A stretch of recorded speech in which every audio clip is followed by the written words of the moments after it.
구독자 여러분, 시청자 여러분, 혈당, 혈압, 혈행 때문에 뭔가는 하나 챙겨 먹어야 되겠다고 생각하시죠? 그렇습니다. 나이가 들수록 혈관 건강은 그 무엇보다 중요합니다. 방치하시면 큰일 납니다. 그래서 강실업TV에서 이번에 특별한 제품을 준비했습니다. 여러분도 동의보감에도 나오는 적성류 아시죠? 적성류를 99.9%를 꽉 채워놓은 동국 혈동 파일입니다. 적성류는 말이죠, 붉은 소나무 솔잎에서 채취한 그런 원료인데요. 이것이야말로 혈당과 혈행과 혈압을 동시에 잡을 수가 있습니다. 중장년층 분들이 왜 이 제품에 열광하는지 아시죠? 이 적성류가 식후 혈당 관리는 물론이고 콜레스테롤 관리, 혈행 개선에도 큰 도움이 되기 때문입니다. 여기에 바나나잎 추출물과 항산화에 도움이 되는 비타민 E까지 꽉 넣었습니다. 장용성이라서 소화에 문제가 없고요. 그리고 알이 작아서 넘기는 데에도 전혀 문제가 없습니다. 이번에 강실업TV에서 1+1로 준비했습니다. 한 박스를 사시면 두 박스를 드립니다. 1+1입니다. 4개월 이용할 수 있습니다. 바로 밑에 나오는 전화로 지금 전화하시면 여러분들이 혈당, 혈압, 혈행 잡을 수 있습니다. 이번 기회를 꼭 챙겨서 여러분 건강 챙기십시오. 여러분 안녕하십니까, 강실업입니다. 한동훈 날아가는 것 같습니다. 결국은 당원 게시판 사건 때문에 제명을 당했죠. 그런데 이번에는 한동훈이가 또 추경호 원내대표 지금 재판받고 있지 않습니까? 그것도 내란 중요 임무 종사자로. 그런데 한동훈이가 사실대로만 말해줬다면 당사로 오라고 처음 한 건 당대표인 나다. 내가 먼저 당사로 오라고 했고, 그리고 추경호 원내대표는 당시 나의 어떤 그 얘기가 있었기 때문에 그 후에 당사로 오라고 했을 뿐이다. 이런 한마디만 했더라면 아마 추경호 지금 시장은 재판받는 일이 없었을 겁니다. 그런데 한동훈이가 자기가 먼저 당사로 오라고 해놓고 나서는 자기는 처음부터 본회의장으로 갔는데 추경호가 당사로 오라고 문자를 보내가지고 마치 표결 행위를 방해했던 것처럼 그렇게 사실관계를 은폐했다는 그런 의혹이 불거지고 있는 겁니다. 그리고 그것이 안철수에 의해서 법정에서 증언한 상태로 지금 진술이 된 겁니다. 그러니까 안철수가 위증의 위험을 무릅쓰고 사실대로 진술한 겁니다.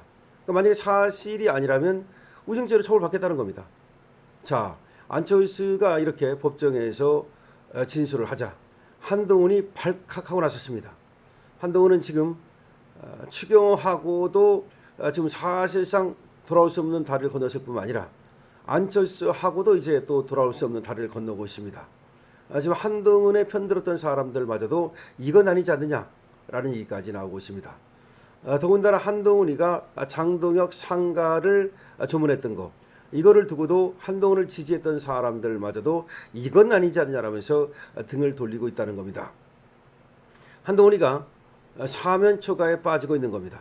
한동훈이 당계 사건은 아직도 수사 중입니다. 이 사건 수사에 따라서 한동훈은 의원직을 잃을 수도 있습니다. 뿐만이 아닙니다.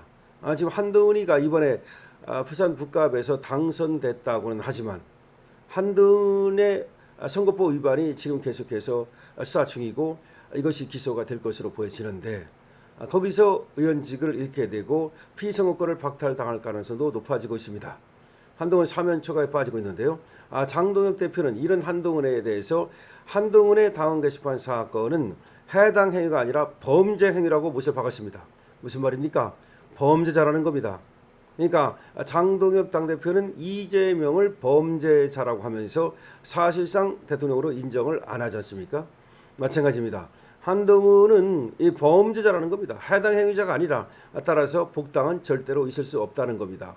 뿐만 아니라 한동훈을 갖다가 절대로 함께 갈 그런 사람으로, 함께 정치할 사람으로 보지 않는다는 얘기입니다.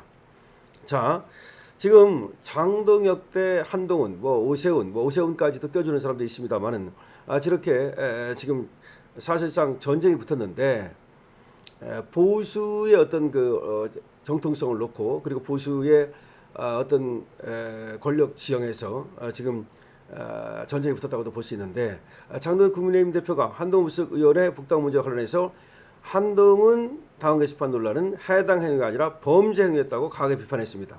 복당 없다는 거죠. 장 대표가 한동훈을 향해서 사실상 범죄자로 지칭한 것은 이번이 처음인데 자신의 임기 아래는 무속 출마자에 대한 복당을 불허할 것임을 내비친 겁니다. 장 대표는 또 친한계 의원들에 대한 징계 문제에 대해서도 우리 편을 향해 총을 쏘는 사람은 가장 큰 마이너스다. 그보다 더 큰 뺄셈은 없다면서 징계를 강행할 것임을 예고하고 있습니다. 장 대표는 10일자로 유튜브 채널 뉴델리 TV 배추도사의 새벽 배송에 출연해서 해당 행위자 복당 영구 금지 발언이 한동훈을 겨냥한 것이라는 해석에 대해서는 선을 그었습니다. 그러니까 해당 행위자 복당 영구 금지가 딱 한동훈을 겨냥한 것은 아니다. 그러면서도 한 의원에 대해 한마디만 하겠다. 한 의원을 겨냥해서 해당 행위자 복당 영구 금지를 제가 선언했다는 말이 나온다.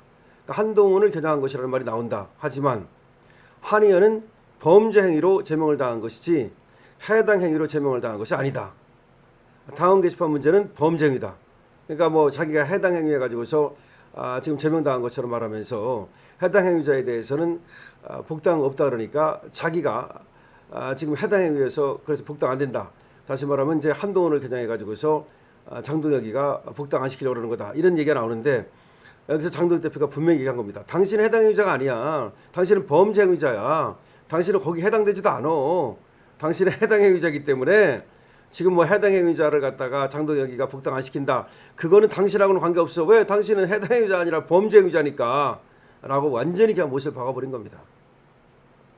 제가 해당 행위자 복당 영구 금지를 이야기하면서 한동훈을 겨냥했다는 말에 대해서는 한동훈이 어떤 것으로 제명당했는지 잘 생각해보고 비판했으면 좋겠다. 그러니까 해당 행위자를 복당시키지 않겠다 그러니까 한동훈이가 자기를 겨냥한 것이다. 이렇게 말한다는 거지. 근데 한동훈아, 너는 해당 행위자가 아니라 범죄 행위자야. 그러니까 너가 뭘로 제명당했는지를 잘 생각해봐. 어디서 뭐 너를 겨냥했느니 그런 말을 하는 거야. 이런 얘기입니다. 너를 겨냥한 거 아니야. 너는 거기 끼지도 못해. 지금 해당 행위자 복당 영구 금지라는 것은 너를 도와줄 애들 그래가지고서 분명히 우리 국민의힘 후보가 있음에도 불구하고 박민식이라고 하는 아주 좋은 후보가 있음에도 불구하고 무속인 너를 도와준 사람들 그런 애들이 해당 행위자고 그런 애들 징계하고 나서 절대로 복당시키지 않겠다는 얘기지 너는 해당 행위자에도 못 껴. 너는 범죄자야. 이렇게 얘기한 겁니다. 그러면서 저는 구체적으로 사람을 놓고 징계에 대한 언급을 한 적이 없다. 자꾸 저를 공격하기 위해 제가 누구를 지목해서 징계를 하기로 했으니 그런 것을 하면 안 된다. 이런 식으로 말하는 사람들이 있다. 그러니까 한동훈을 겨냥해가지고서 해당 행위자 복당을 안 시키려고 하는 거 아니냐. 그런 식으로 정치하면 안 된다. 그런 사람들이 있다. 그렇지만 그런 거 아니다. 그러면서 당 윤리위원회 판단 관련해서는 원칙론을 강조했는데요. 저는 이런 부분에 대해서 원칙과 기준에 따른 엄정한 조치가 있어야 한다고 생각한다. 윤리위가 그 기준에 맞는 결정을 한다면 저는 존중할 생각이다. 윤리위에서 알아서 하는 거다. 윤리위에서 어떤 기준을 세워가지고 알아서 원칙대로 하는 거지 거기에 대해서 내가 왈가왈부하는 것도 아니고 어쨌든 윤리위가 원칙대로 기준을 세워서 정하면 나는 그에 따르겠다는 얘기를 한 겁니다. 이어서 당 기강 확립의 필요성을 강조하면서 정당의 존재 이유는 결국 선거 승리라고 힘주어 말했습니다. 그렇습니다. 원래 정당은 정권 획득을 목표로 하는 것이 정당입니다. 정당은 선거에서 승리해야만 그 존재 가치가 있다. 선거에서 승리하지 못하고 정권을 가져오지 못하는 정당이라면 사실 정당으로서 제대로 역할을 하기 어렵다. 이렇게 얘기했습니다. 그러면서 선거는 총성 없는 전쟁이라면서 전쟁에서 상대편을 돕는 사람을 우리 편이라고 할 수 있겠는가? 라고도 말했습니다. 이어서 100명이 있지만 20명이 자기 편을 향해서 총을 쏘는 사람이 있다면 저는 그 20명이 없는 것만 못하다는 생각을 하고 있다. 그렇죠? 우리 편을 향해 총을 쏘는 사람은 가장 큰 마이너스다. 그보다 더 큰 뺄셈은 없다. 그렇죠. 그러니까 우리 편을 향해서 총을 쏘는 사람은 뺄셈 정치하는 사람은 이제 용서하지 않겠다는 거죠. 정리하고 가겠다는 겁니다. 조직에 계속 해를 끼치는 것보다 조직에 더 큰 마이너스는 없다. 도대체 마이너스란 무엇인가? 선거에서 이길 수 없도록 하는 것이 그게 마이너스다. 또 이렇게 말했습니다. 그러면서 사람 한 명을 데려오는 것이 플러스가 아니다. 간첩 한 명을 데리고 오면 그게 우리한테 플러스인가? 라며 우리 편이 될 수 없는 적군을 데려다가 우리 편을 향해 총을 쏘게 하는 것이 그것이 플러스인가? 라고 또 반문을 했습니다. 진정 플러스는 우리의 힘이 강해지는 것이 플러스다. 전쟁에서 이길 수 있는 힘이 늘어나는 것이 플러스다. 라고도 말했습니다. 그러면서 우리 당 후보가 아니라 타당 후보나 무속 후보를 지원하는 것은 심각한 해당 행위다. 이게 해당 행위가 아니라면 도대체 뭐가 해당 행위겠는가? 라고 말했습니다. 그러면서 특히 6.3 선거에서 탈당 후 무속 출마가 반복되는 구조를 문제 삼으면서 복당 기준을 더욱 강화해야 된다고도 얘기를 했습니다. 당대표는 무속으로 탈당해서 출마한 사람들에 대해서 영원히 복당을 금지한다고 강하게 메시지를 해야 된다. 그걸 하지 않으면 결국 우리 당 후보들도 이해관계에 따라 얼마든지 무속 후보를 돕게 된다. 그러니까 경선에서 지고 나서 탈당한 사람들, 그래가지고 우리 후보가 되지 못하게 한 사람들, 그리고 무속 후보를 도와준 사람들, 이런 사람들에 대해서는 분명한 기준을 세워가지고서 다시는 복당을 시키지 말아야 된다. 그래야만 기강이 서고, 그래야만 다음 선거에서도 이길 수 있는 것이지, 정당의 목표는 선거에서 이기는 것인데 선거에서 지도록 해당 행위를 하는 자들, 내부 정지를 하는 자들, 그런 자들을 그대로 두고 간다면 선거에서 지지 않겠느냐. 그러면 정당이 존재할 필요가 뭐가 있겠느냐라고 하는 얘기를 한 겁니다. 너무나 논리적으로 정확한 말을 했습니다. 자, 장도혁 당대표, 한동훈은 해당 행위도 못되고 범죄행위다. 따라서 복당은 없다라는 얘기를 분명히 하고 있는 겁니다. 여러분들은 이에 대해서 어떻게 생각하십니까? 여러분들의 의견을 댓글로 적어주시기 바랍니다. 강신업TV의 좋아요와 구독을 부탁드립니다. 동북혈통파인, 혈압과 혈관 건강, 그리고 또 혈관, 혈압, 혈행, 여기에 다 모두 도움이 되는 그런 어떤 제품이니까 여러분께서 동북혈통파인에도 많은 관심 부탁드립니다.